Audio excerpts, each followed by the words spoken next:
Assalamualaikum, saya Zaidi Ismail, Juruter Forensik Kewangan anda. Kita berjumpa lagi dalam segmen kewangan. Tapi sebelum kita bermula, tolong pastikan anda klik butang share dan juga klik butang subscribe bagi mereka yang menonton video ni dalam YouTube.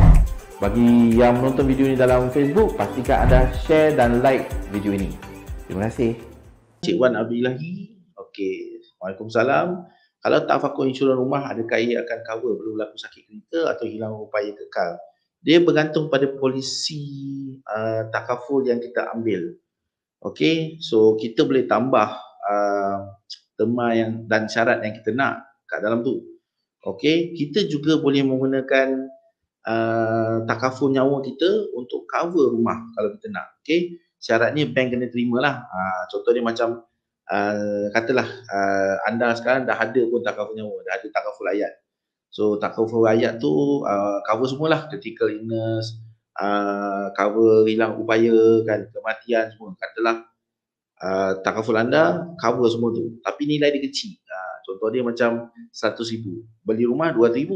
So apa yang kita boleh buat ialah kita boleh tingkatkan takaful hayat kita 200,000.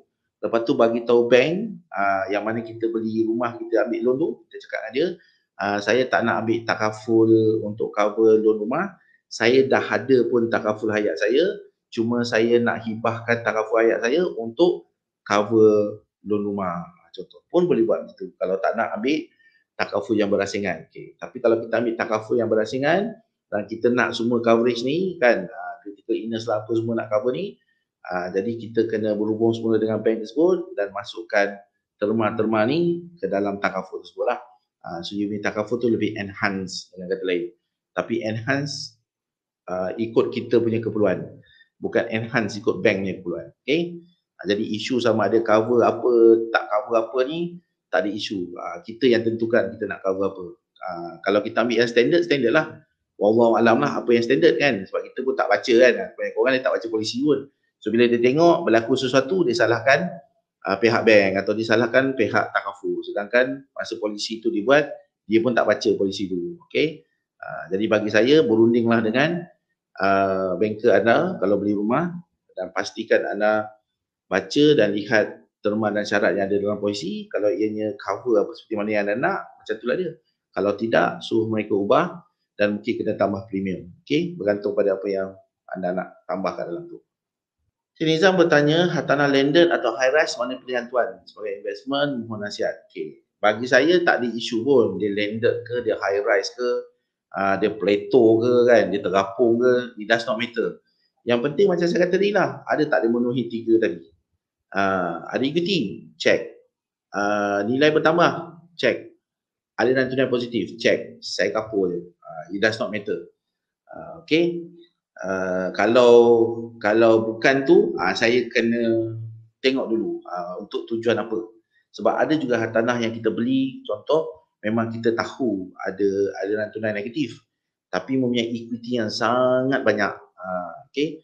So dan kita guna equity tersebut untuk kita buat benda lain, contoh tambah harta lain ke kan, mengurangkan hutang ke dan sebagainya, dan akhirnya masih lagi dapat positif bukan daripada hartanah tersebut tapi daripada aktiviti lain. Sebagai contoh, boleh juga kita ambil, so kita tak kisahlah hartanah tu landed ke high rise ke apa kan.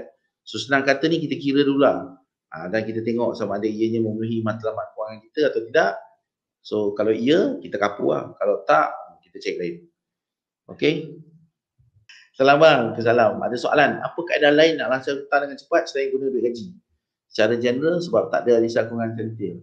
Okay, so cara lain ialah dengan gunakan harta yang ada lah. Contoh, so kita boleh, dia bergantung pada jenis hutang. So for example, saya ambil contoh ni, kata hutang personal loan lah. Okay, hutang yang tak ada apa-apa dekat belakang. Okay, so dengan kata lain, dia ada hutang tapi dia kosong, tak ada apa. Okay, kalau hutang rumah, dia ada rumah. Okay, so dia berhutang beli rumah, dia ada rumah. Sebagai contoh, okay, dia berhutang untuk buat bisnes, dia ada bisnes. So dia ada aliran tunai daripada bisnes. Tapi kalau personal loan, dia hutang bodoh je. Sebagai contoh lah, okay, personal loan kosong, tak ada apa. Now, kalau hutang tu berbentuk macam tu, contoh dia macam personal loan, benda yang tak ada cagaran di belakangnya. Jadi cara paling cepat daripada pengalaman saya ialah kita guna harta lah, kita guna equity. So kita beli harta, dapatkan equity yang besar dalam harta tersebut dan kita gunakan equity tersebut untuk lansaikan hutang yang tak ada faedah lagi.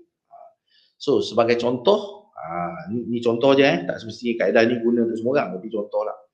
Contoh ni kita beli satu hartanah, kita sewakan, beli hartanah yang below market, kita keluarkan equity daripada hartanah tersebut, sama ada kita refinance ke, sama ada kita markup ke, tak kisahlah. Okey, hartanah tersebut kita sewakan, dan kita ambil duit cash tu, kita lansaikan personal loan kita. So sebagai contoh, katalah kita kena bayar hartanah kita RM1,000 sebulan. Tapi kita dapat sewakan RM1,000 sebulan. So basically kita tak bayar-bayar lah hartanah tu kan, penyewa dah tolong bayarkan. Tapi kita dapat equity RM50,000 daripada hartanah tersebut. So kita ambil RM50,000, kita pada personal loan yang selama ni kita bayar katalah RM800 sebulan. Kita bayar personal loan tersebut RM50,000, settle, kita dah ada lebihan RM800 sebulan. Okay, hartanah yang kita beli tadi, yang kita gunakan equity dia, tak payah bayar apa-apa. Now, selang beberapa tahun, kalau kita rasa macam malas lah nak uruskan hartanah ni kan, kita jual je lah. Jadi hutang asal itu akan pergi bersama dengan hartanah yang kita jual sebagai contoh. Okay, jadi kita tak adalah guna duit gaji untuk lansaikan hutang. Okay, kita guna duit gaji untuk beli harta dan kita guna harta untuk lansaikan hutang. Okay, itu antara kaedah yang cepat lah. Of course ada banyak kaedah lain, so bergantung pada senario. Okay, saya cuma jawab secara ringkas sebab soalan itu ringkas. Okay. Alright, so menjawab soalan Cik Fauzi Lawati, sahabat tadi, okay, macam mana nak mencekakkan settle personal loan RM150,000, baki lagi ada 9 tahun. Cara jual hutang tu macam mana? Okay, dia cerita dia ada banyak kaedah. So salah satu caranya adalah dengan menjual hutang. Okay, so jual hutang ni sebenarnya terma yang digunakan untuk, ataupun dalam bahasa Inggerisnya kita buat refinancing. Okay, so kita boleh refinance bagi hutang RM150,000 ni untuk kita kecilkan dulu kecilkan dulu ansuran bulanan sebab kita nak dapat lebihan aliran tunai. Kenapa kita nak dapat lebihan aliran tunai? Sebab kita boleh buat simpanan. Kenapa kita nak buat simpanan? Kerana kita boleh bayar prinsipal hutang ini. Okey, sebagai contoh, katalah hutang ni RM150,000, kita dapat menyimpan lebih kurang RM500 sebulan simpanan biasa.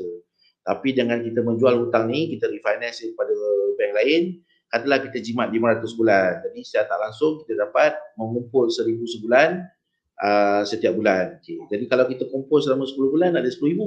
Jadi kita pun boleh ambil 10,000 tu dan kita bayarlah dekat hutang RM150,000 ni sebagai contoh. Jadi bagi hutang dah tinggal RM140,000. Bila bagi hutang RM140,000, kita boleh jual dia semula kepada bank yang lain pula. Jadi kita mengurangkan ansuran bulanan dia secara tak langsung, kita punya saving ataupun kita punya simpanan bulanan tu juga meningkat, yang tunai dia meningkat. So mungkin dekat situ kita jimat lagi RM200. So kalau kita jimat RM200, asalnya kita boleh saving RM1,000, sekarang kita boleh saving RM1,200. Macam itulah kita ulang-ulang sampai hutang ni selesai. Okay, itu satu cara untuk kita jual hutang ni. Lagi satu cara untuk kita jual hutang ni adalah dengan menukarkannya kepada equity. Okay, sebagai contoh, macam yang saya jawab soalan sebelum ni. Okay, kita beli satu harta, keluarkan duit equity dia, kita tutuplah hutang ni. Sebagai contoh. So bila semuanya dah berakhir, kalau kita masih lagi tak puas hati, kita boleh jual harta tersebut. Jadi secara tak langsung, hutang yang besar ni pun akan pergi bersama harta tersebut. Dan kita pun tak ada hutang dah. Okay, so cara lain kena belajar dengan saya. Sebab saya nak kena tahu juga apa perincian maklumat kewangan si penanya. Okay, baru saya boleh bagi saranan.